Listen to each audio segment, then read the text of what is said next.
معزز خواتین و حضرات، لسبیلا بلوچستان سے ہمارے اسد بھائی نے شرعی مسائل گروپ میں ایک سوال پوچھا کہ میت کو غسل دیتے وقت پاؤں قبلے کی طرف کیوں کرتے ہیں؟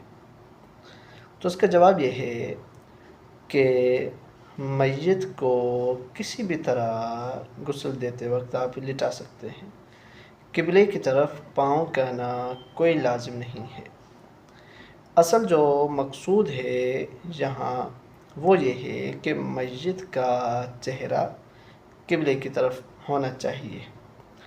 آپ چاہیں تو میت کو جس طرح قبر میں ہم لٹاتے ہیں اس طرح لٹائیں اور چہرے کو تھوڑا سا موڑ کر قبلے کی طرف کر دیں تو یہ بھی درست ہے، اور چاہیں تو پاؤں قبلے کی طرف کر لیں اور چہرہ قبلے کی طرف ہو جائے گا۔ تو یہاں مقصود پاؤں قبلے کی طرف کرنا نہیں ہے، بلکہ جو چہرہ ہے اس کو قبلے کی طرف کرنا ہے۔ بہرحال یہ کوئی لازم نہیں ہے، چاہیں پاؤں قبلے کی طرف کریں چاہیں کسی اور طرف کر لیں، اس میں کوئی حرج نہیں ہے، غسل اس کا ہو جائے گا۔